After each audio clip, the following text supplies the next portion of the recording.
Hello again mga kasimpleng buhay. Ito plant.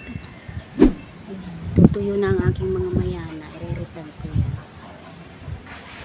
Gagamitan ko ng kusot na pino para hindi siya matuyo agad. Subukan natin yan.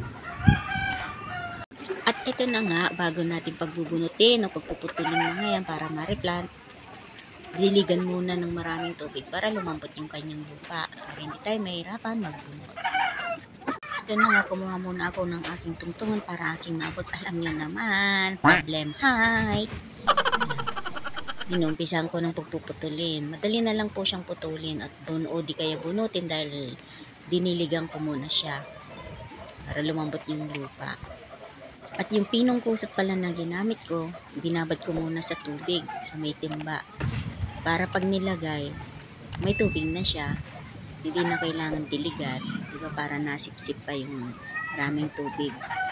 Tignan natin kung uobra ito kahit sa mainit na panahon. Kasi mahirap daw magtanim pag ganitong panahon, mainit, hindi nag-uulan. Mamamatay lang yung halaman. Alam mo, subukan mo magpaugat, hindi siya uobra. Experience ko naman na din yun. Pero subukan natin sa kusot na ibinabad muna sa tubig. Tsaka natin gamitan ng kusot na yun ang pinakalupa niya.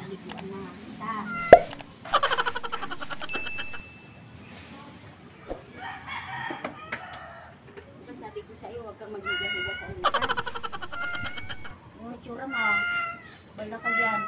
Oh, diba? Nakakatuwa yung mga alaga ko na yan. Kahit di sila maintindihan, parang may sinasabi. Nagsasalita na parang tao. Yan na nga, ito nilay ko na yung aking pagre-replant. Kung hindi ko po yan i-replant, mamamatay po sa inyo. Lang yung kanyang paso. Ang pinakadabis yan, pinakadulo niya, yung mga healthy, tignan, yun ang tatanim ulit. Pauugatin. Tatanim pa yan. Sa may tatanim yan. Saan? Gusto ko. Sa may lalagay. Pangit yan. Tatapon na. Pangit yan. At pasensya na po pala kayo, wala na naman akong supply dyan dahil bago gising ako sa hapon. Excited lang ako mag-replant ng aking mga mayana.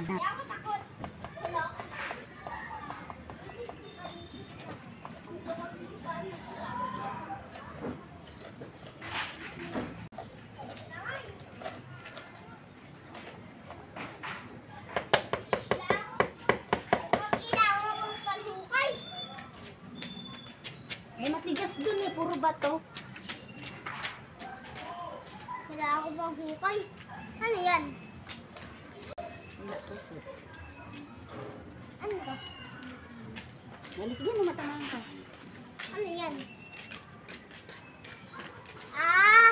Lupa. Lupa? Pinakalupa niya. Ay, gusto ko sa... Paano magawa? Paano gawin? Paano gawin? Kailangan ko yun. Gusto ko sana yan. Tayo mo. Kaya siya. Kaya ba? Pwede ba yata kumuha din eh? Yan, pero... Ito na lang ah. Taniman mo ah. Oh, oh. Ayun na lang daw. Saan? Ayun daw. Ano? Yun.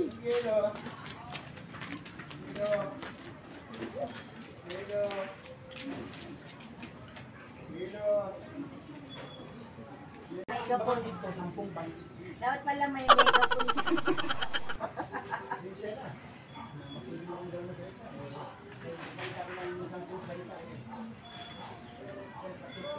Natin.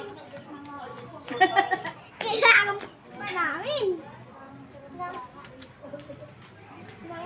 Ng lupa. Yan. Kuha. Dalawang kuha lang.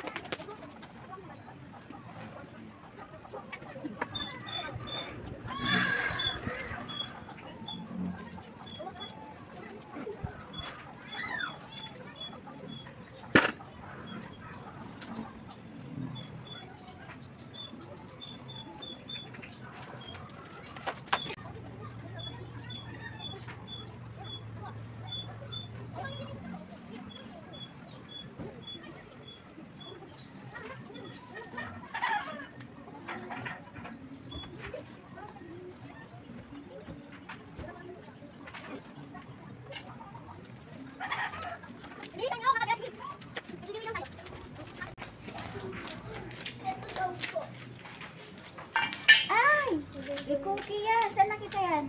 Ewan ko. Sino nagbigay? Sinanay. Ay, sabihin mo thank you ah. Nay, Color ni cookie to. Lagyan mo nga muna dun sa baba. Dun dyan, ano.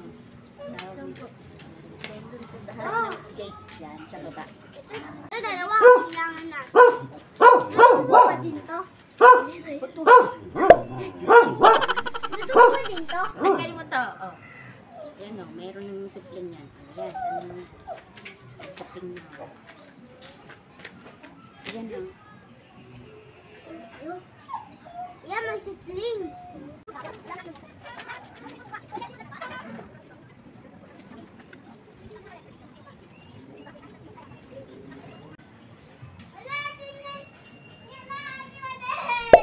Ha?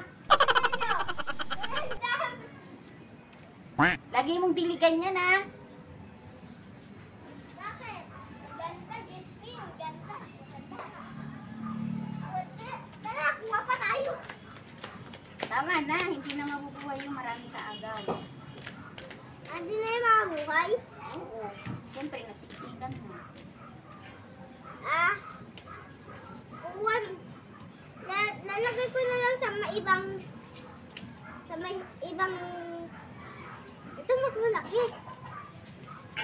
Hindi naman na mabubuhay yan eh. Lalagay ko to sa ibang ganon. Lahat yon. Pwede na ba yon?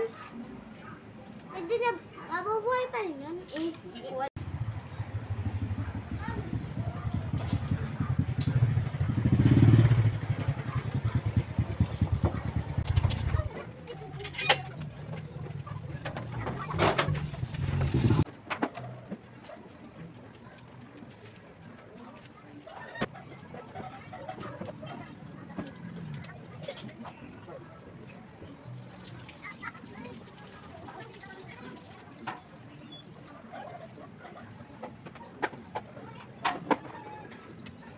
At ito na, tapos ng aking replanting.